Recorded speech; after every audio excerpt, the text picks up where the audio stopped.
5G बहू। सुमित्रा जी का बेटा था अमित और बहू का नाम था अमृता। सुमित्रा जी की बहू की बातें सुनकर ऐसा लगता था कि जैसे वो बहुत इंटेलिजेंट है, क्योंकि उससे कभी भी कोई भी सवाल पूछो फट से जवाब दे देती थी। अरे भाई, उसके जवाब से तो गूगल भी पीछे रह जाता था। और इसलिए कम से कम सुमित्रा जी के घर में तो किसी को भी गूगल की जरूरत ही नहीं पड़ती थी। जब भी घर में कोई बात चलती, कोई कुछ भी कहता, तो अमृता फट से कह देती, ये तो मेरे साथ भी हुआ था, मुझे इसके बारे में सब मालूम है। एक दिन सुमित्रा जी अमित और अपनी बहू अमृता के साथ अमित के बुआ जी, फूफा जी यानी कि मुकेश और उर्मिला जी के यहाँ पर मिलने के लिए गए। अरे बहुत अच्छा किया अमित बेटा, इतने दिनों के बाद आए हो तुम। हाँ सुमित्रा भाभी, कभी तो आ जाया करिए अपने बच्चों को लेकर। आपकी बहू के आने से तो हमारे घर में भी रौनक आ गई है। वो क्या है ना, अमित ऑफिस के काम में बहुत बिजी रहता है, इसलिए उसे तो वक्त ही नहीं मिल पाता। अच्छा, लगता है नौकरी काफी मुश्किल है अमित की। अरे नहीं फूफा जी, ऐसी कोई बात नहीं है। आप तो जानते हैं ना प्राइवेट जॉब में कितना काम होता है। अरे कोई समझे ना समझे, मुझे तो पता है प्राइवेट नौकरी में इतना काम करना पड़ता है कि इंसान की आफत आ जाती है। लेकिन बेटा, तुमने तो कभी जॉब की ही नहीं, तुम्हें कैसे पता? अरे जॉब नहीं की तो क्या हुआ मम्मी जी, सब जानती हूँ मैं। सबसे पहले ऑफिस में जाओ, वहां पर अपनी एंट्री डालो, उसके बाद दिन भर सिस्टम पर बैठकर काम करो। चारों तरफ कैमरे लगे होते हैं, आप अपनी नजर इधर की उधर नहीं कर सकते। उसके बाद दिन भर बॉस की चिक चिक सुनो, वो अलग से। यही सब होता है, मुझे ना सब पता है। अरे बहू रानी तो काफी इंटेलिजेंट है, हर बात की खबर है इसको। थोड़ी देर बाद, अब देखिए सुमित्रा भाभी, इतने दिनों के बाद आई हैं आप, खाना खाकर ही जाना, ऐसे तो मैं आपको जाने नहीं दूंगी। वैसे बुआ जी, खाने में क्या बनाया है? वो क्या है ना बेटा, आज तुम्हारी बुआ जी की तबीयत थोड़ी ठीक नहीं थी, इसलिए हमने सोचा कि जब तुम लोग यहाँ आ जाओगे तो बाहर से खाना मंगवा लेंगे और साथ में बैठकर खाएंगे। लेकिन बस प्रॉब्लम इतनी सी है कि मुझे बाहर से खाना ऑर्डर करना नहीं आता। सोचा जब अमित आएगा तो उसी को बोल दूंगी। अरे मुझे आता है ना, मैं कर देती हूँ ऑर्डर। बताइए क्या क्या मंगाना है आपको? इटालियन, कॉन्टिनेंटल, इंडियन, पंजाबी, सब पता है मुझे। क्या बात है बहू, क्या घर में भी खाना रोज बाहर से ऑर्डर करती हो? अरे नहीं बुआ जी, ऐसी कोई बात नहीं है, बस मुझे ना सब पता है। कोई बात नहीं अमृता, मैं अपने फोन से ऑर्डर कर देता हूँ। अरे क्या बात है, आजकल ऑनलाइन डिलीवरी पर कोई ऑफर नहीं चल रहा है, वरना काफी पैसे बच जाते। कैसी बात करते हैं अमित, मैं कह रही हूँ ना मुझे सब पता है। मुझे एक बहुत अच्छा ऑनलाइन डिलीवरी वाला मालूम है, जहाँ पर 50% ऑफ मिल जाएगा। और आज तो वैसे भी फ्राइडे है ना, फ्राइडे को तो उस पर 50-70% ऑफर मिलता ही मिलता है। अरे क्या बात है, इसके बारे में तो मुझे पता ही नहीं था। अरे बेटा, जिस चीज के बारे में किसी को पता नहीं होता, हमारी बहू को पता होता है। एक काम कर, तू उसी को ऑर्डर करने दे। क्या बात है अमृता बेटा, तुम तो बहुत इंटेलिजेंट हो, सब कुछ जानती हो। कुछ दिनों के बाद सुमित्रा जी की कुछ सहेलियां उनसे मिलने के लिए आती हैं। अरे सुमित्रा बहन कैसी हो, बहू कैसी है तुम्हारी? अरे पूछिए मत, बहुत इंटेलिजेंट है मेरी बहू, सब कुछ जानती है। क्या बात है, बहू के आने के बाद तो औरतें दुखी हो जाती है, लेकिन तुम तो बहुत खुश लग रही हो। वो क्या है ना, मेरी बहू है ही इतनी अच्छी। अरे तो बुलाओ ना, हमारे साथ बैठेगी, बातें करेंगी तो हमें भी अच्छा लगेगा। सुमित्रा जी अमृता को बाहर बुलाती हैं और उसके बाद सब लोग बातें करने लगते हैं। क्या बताऊं, कुछ दिनों से घुटनों में इतना दर्द हो रहा है कि चला भी नहीं जाता।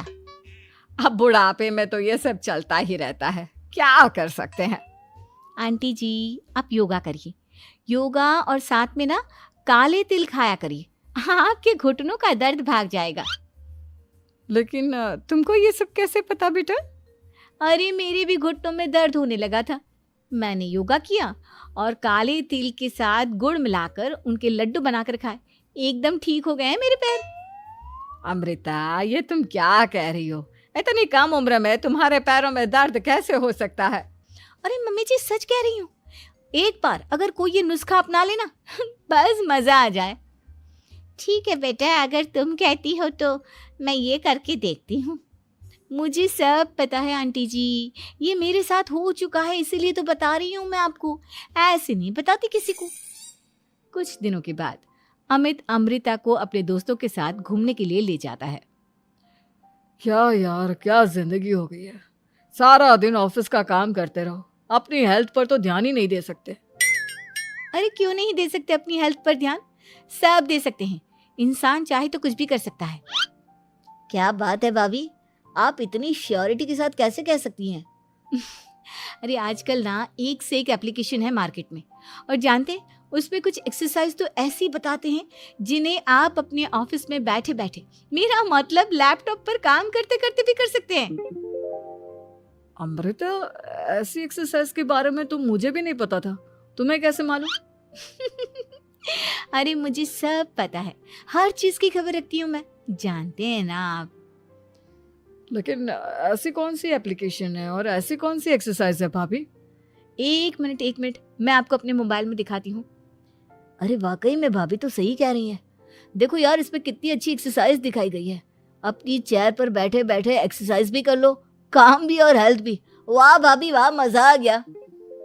लेकिन अमृता, तुम्हें इस बारे में कैसे पता? अब मेरे साथ जो चीज हो चुकी है उसके बारे में तो मुझे पता होगा ही ना अमित। मतलब तुम कब ऑफिस में काम करने गई जो तुमने ऑफिस करते करते एक्सरसाइज की? मैं जो किचन में काम करती हूँ अमित, घर के काम, वो किसी ऑफिस के काम से काम है क्या? बस मैं भी वो सब करते करते इनमें से कुछ एक्सरसाइज ट्राई कर लेती हूँ, इसीलिए मुझे सब पता है। सही है यार, तुम तो बहुत इंटेलिजेंट हो। कुछ दिनों के बाद ये क्या है? एक दोस्त ने मेरे साथ एक मजाक किया है, लेकिन समझ में ही नहीं आ रहा। अरे बेटा, तो अमृता से पूछ लेना, उसके पास कोई ना कोई जवाब जरूर होगा। ठीक कहती है मम्मी जी, मैं सब जानती हूँ। लेकिन अमृता, ये थोड़ा मुश्किल है, सोच लो। मेरे लिए कुछ भी मुश्किल नहीं, दुनिया की कोई भी पहेली हो मैं चुटकी में सॉल्व कर लेती हूँ। अच्छा ठीक है, देखो मेरे दोस्त ने मुझे एक खाली पेपर दिया है और कहा है कि इस पर उसने मेरे लिए कुछ मैसेज लिखा है।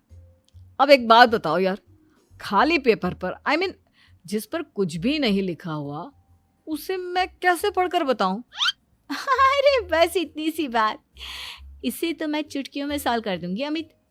लेकिन कैसे बहू? इस पेपर पर तो वाकई में कुछ नहीं लिखा हुआ, एकदम खाली पेपर है, कैसे, क्या पढ़ोगी तुम? अमित, एक छोटा सा काम करो, जल्दी से एक मोमबत्ती लेकर आओ।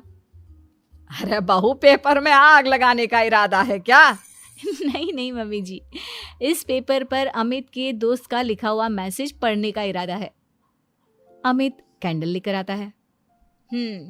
अब ना बस इस पेपर को धीरे धीरे कैंडल के ऊपर घुमाते रहो, देखना 2 ही मिनट में मैसेज आपकी आंखों के सामने होगा। अच्छा ठीक है, मैं ऐसा करके देखता हूँ। 2 मिनट के बाद, अरे वाकई में इस पर तो अक्षर बनने लगे, लेकिन ये हुआ कैसे? और अमृता, तुम्हें कैसे पता? बहुत सिंपल है मम्मी जी, अमित के दोस्त ने नींबू के रस से मैसेज लिखकर उसे सुखा दिया। अब अगर मैसेज पढ़ना हो ना तो पेपर को आग के सामने ले जाओ और लेटर्स अपने आप उभर कर आ जाते हैं। वाह बहू, लेकिन तुम ये सब कैसे जानती हो? अरे मम्मी जी, जब मैं छोटी थी ना तो अपनी सहेलियों के साथ ऐसे ही गेम खेला करती थी। ये तो मेरे साथ कितनी बार हो चुका है, मुझे सब पता है। थैंक यू यार अमृता, तुम्हारी वजह से हमें कुछ भी सोचने की जरूरत ही नहीं पड़ती, तुम सब कुछ बता देती हो। कुछ दिनों के बाद सुमित्रा जी को अमृता के प्रेग्नेंट होने की खुशखबरी मिलती है और सुमित्रा जी अमृता को डॉक्टर के यहाँ लेकर जाती है। देखिए सुमित्रा जी, आपकी बहू की तबीयत बिल्कुल ठीक है, किसी भी तरह की चिंता करने की कोई ज़रूरत नहीं है। लेकिन हाँ, उनको आयरन वाली डाइट खाने की बहुत ज़रूरत है। ठीक है डॉक्टर साहब, आप बता दीजिए मैं अपनी बहू को क्या क्या खिलाऊं ताकि उसकी तबीयत ठीक रहे और आने वाले बच्चे की भी। अरे मम्मी जी, इसमें डॉक्टर से पूछने की क्या ज़रूरत है? किशमिश है, अनार है, पालक है, ये सब खाना चाहिए, आयरन का लेवल बिल्कुल बराबर रहता है। अरे वाह, आपकी बहू